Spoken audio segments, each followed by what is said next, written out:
Good morning friends, welcome to my new video. तो आज मैं स्टार्ट करने वाला हूं क्लास 10 का एक्सरसाइज 8.1। क्वेश्चन में बोल रहा है कि 1 minus tan square A by 1 plus tan square A equal to cos square A minus sine square A के इक्वल है या नहीं है, हमें सॉल्व करके पता करना है। और क्वेश्चन में गिवन दिया हुआ है 3 कोट ए इक्वल टू 4। तो क्वेश्चन को सॉल्व करना स्टार्ट करते हैं। सबसे पहले एक राइट एंगल ट्रायंगल बनाएंगे।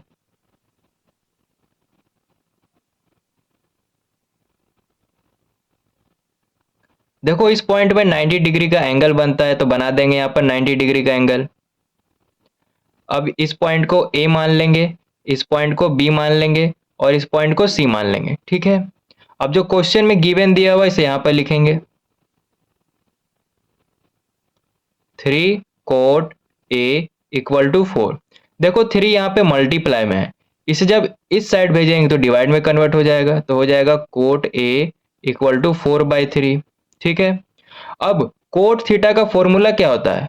तो कोट थीटा का फॉर्मूला होगा बेस बाय परपेंडिकुलर। तो इक्वल टू में लिखेंगे बेस बाय परपेंडिकुलर, यानी बेस का वैल्यू दिया हुआ है 4 और परपेंडिकुलर का वैल्यू दिया हुआ है 3। लेकिन यहाँ पे देखो एंगल ए दिया हुआ है, तो एंगल के अकॉर्डिंग परपेंडिकुलर और बेस के साइड को सेट करेंगे। ठीक है, तो एंगल ए यहाँ पे है, इसका अपोजिट साइड परपेंडिकुलर बन जाएगा, इसका सेम साइड बेस बन जाएगा और ये वाला साइड हाइपोटेनियस ही रहेगा। ठीक है, तो बेस का वैल्यू दिया हुआ है 4, तो यहाँ पे 4 लिखेंगे। परपेंडिकुलर का वैल्यू दिया हुआ है 3, तो यहाँ पे 3 लिखेंगे। लेकिन हाइपोटेनियस का वैल्यू अभी नहीं मालूम, तो हाइपोटेनियस का वैल्यू मालूम करने के लिए इसका एक फॉर्मूला है, उसे यहाँ पर लिखेंगे हाइपोटेनियस का स्क्वायर इक्वल टू परपेंडिकुलर का स्क्वायर प्लस बेस का स्क्वायर। ठीक है, देखो अभी हाइपोटेनियस का वैल्यू मालूम नहीं है, तो इसे यहाँ पर सेम लिखेंगे इक्वल टू परपेंडिकुलर का स्क्वायर दिया हुआ है, तो परपेंडिकुलर का वैल्यू दिया हुआ है 3, तो 3 का स्क्वायर हो जाएगा प्लस बेस का स्क्वायर है, तो बेस का वैल्यू दिया हुआ है 4, तो 4 का स्क्वायर हो जाएगा यहाँ पर। अब आगे सॉल्व करेंगे, हाइपोटेनियस का स्क्वायर इक्वल टू 3 का स्क्वायर हो जाएगा 9 प्लस 4 का स्क्वायर हो जाएगा 16। ठीक है, और इसे जब ऐड करेंगे तो 25 आएगा। यहाँ पे देखो हाइपोटेनियस का स्क्वायर दिया हुआ है, हमें सिर्फ एक ही हाइपोटेनियस का वैल्यू चाहिए, तो क्या करेंगे दोनों साइड स्क्वायर रूट लगा देंगे। अब जब इस स्क्वायर रूट को हटाएंगे तो अंदर जो दो हाइपोटेनियस है, बाहर सिर्फ एक ही हाइपोटेनियस आएगा इक्वल टू 25 का स्क्वायर रूट 5 हो जाएगा, यानी हाइपोटेनियस का कितना वैल्यू हो गया 5, तो यहाँ पे 5 लिख देंगे। अब तीनों का वैल्यू मालूम चल गया है, तो अब 1 minus tan square A by 1 plus tan square A का वैल्यू निकालेंगे। ठीक है, तो यहाँ पर लिखेंगे by LHS left hand side, क्योंकि ये लेफ्ट साइड में है। अब इसे यहाँ पर लिखेंगे 1 minus tan square A by 1 plus tan square A. ठीक है, तो यहाँ पर देखो 10a दिया हुआ है, तो सबसे पहले 10a का वैल्यू निकालना पड़ेगा। और देखो एंगल सेम है, यहाँ भी एंगल है, तो एंगल के अकॉर्डिंग अब परपेंडिकुलर बेस के साइड को चेंज नहीं करेंगे, क्योंकि पहले ही चेंज हो गया है। तो अब क्या करेंगे 10a का वैल्यू निकालेंगे, साइड में निकाल लेंगे 10a का वैल्यू।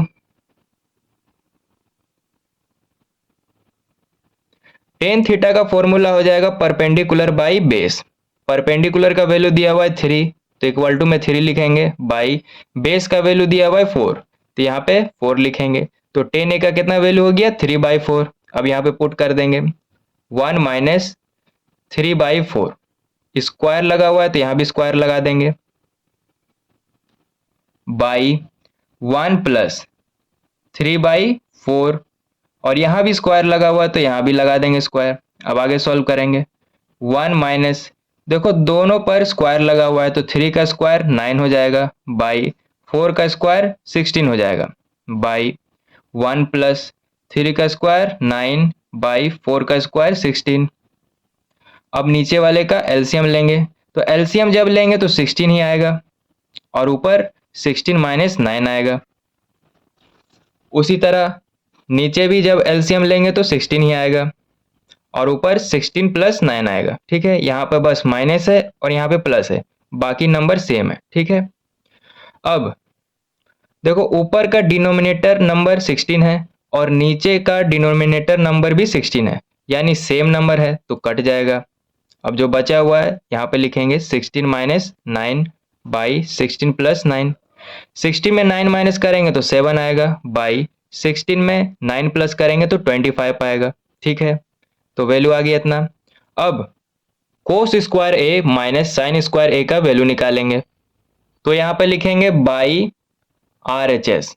ठीक है, यहाँ पे लिखेंगे कोस square A minus sine square ए। यहाँ पे देखो एंगल सेम है, यहाँ भी एंगल ए है और यहाँ भी एंगल ए है, तो कोस ए का वैल्यू निकालना पड़ेगा और साइन ए का वैल्यू निकालना पड़ेगा, तो साइड में निकाल लेते हैं। कोस ए, कोस थीटा का फॉर्मूला हो जाएगा बेस बाई हाइपोटेनियस, और बेस का वैल्यू दिया हुआ है 4 बाई हाइपोटेनियस का वैल्यू दिया हुआ है 5, तो कोस ए का वैल्यू आ गया। उसी तरह साइन ए का वैल्यू निकालेंगे। साइन थीटा का फॉर्मूला हो जाएगा परपेंडिकुलर बाई हाइपोटेनियस, परपेंडिकुलर का वैल्यू दिया हुआ है 3 बाई हाइपोटेनियस का वैल्यू दिया हुआ है 5, तो साइन ए का भी वैल्यू आ गया और यही वैल्यू यहाँ पे पुट करेंगे। जैसे कि देखो कोस ए है, कोस ए का वैल्यू है 4/5, यहाँ लिखेंगे, और स्क्वायर लगा हुआ है तो यहाँ भी लगा देंगे स्क्वायर, माइनस साइन ए का वैल्यू दिया हुआ है 3/5, तो यहाँ पे पुट करेंगे 3/5, और यहाँ भी देखो स्क्वायर लगा हुआ है तो यहाँ पे लगा देंगे स्क्वायर। 4 का स्क्वायर हो जाएगा 16 बाई 5 का स्क्वायर हो जाएगा 25, माइनस 3 का स्क्वायर हो जाएगा 9 बाई 5 का स्क्वायर हो जाएगा 25। अब देखो डिनोमिनेटर में नंबर सेम है, यहाँ भी 25 है और यहाँ भी 25 है, तो जब एलसीएम लेंगे तो 25 ही आएगा, और ऊपर वाला नंबर भी सेम रहेगा 16 माइनस 9। 16 में 9 माइनस करेंगे तो 7 आएगा और बाई में 25 लिखेंगे।